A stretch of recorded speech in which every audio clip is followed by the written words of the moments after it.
Report about the 2016 Trump Tower meeting with that Russian lawyer, despite a huge denial by one major source in that story. The network cited multiple sources in claiming President Trump knew about that meeting ahead of time. Well, now Michael Cohen's lawyer, Lanny Davis, is revealing that he was one of the sources for the story, and he is now walking back that statement, telling the Washington Post, quote, "I should have been more clear, including with you, that I could not independently confirm what happened. I regret my error." So what does this mean? Howard Kurtz joins us, Fox News media analyst and host of Media Buzz. So Howard, the network says that, quote, "We stand by our story and we are confident in our reporting of it." Is this just a sense of confusion, or is there something much more serious and deeper here? It's a pretty serious matter, Eric. CNN is hanging out there with a story about a major accusation that Michael Cohen supposedly, allegedly, ostensibly is prepared to make against President Trump about advanced knowledge of that Trump Tower meeting, when its own source, or one of them, as you say, Lanny Davis, Michael Cohen's lawyer, says it's not true. Now, I just got off the phone with Lanny Davis, who I've dealt with for 25 years. He's always been a straight shooter with me, and he's owning up to an error here.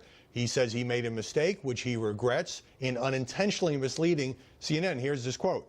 "I should not be talking to reporters on background about something I'm not certain about. The combination of big stakes and a big mistake is a bad moment for me. If I had a redo in life," says Lanny Davis, "I wouldn't have said anything about the subject." Well, what about the other sources? I mean, CNN standing by this story. Obviously, they apparently, if one would read this, to say that they have other sources saying that that's true.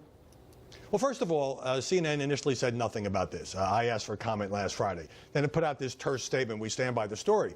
If there are indeed other sources, how could they know something that Michael Cohen, essentially through his lawyer, is saying is not true, did not happen, that he doesn't know? That the president knew anything before this meeting with the Russian lawyer took place.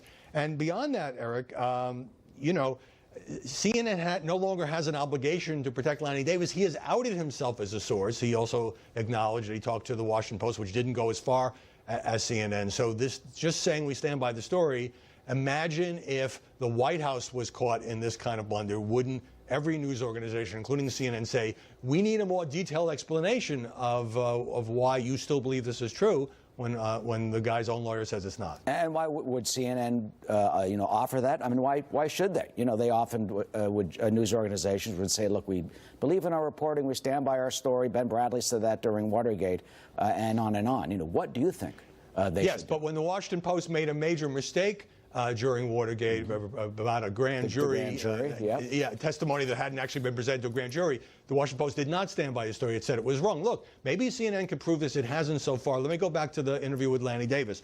He told me that he said to the CNN reporters that he could not confirm this business about the advanced knowledge of the Trump Tower meeting, but he encouraged them to check it out, which he now thinks he may have unintentionally they may have misinterpreted that as a kind of a green light with a wink and a nod.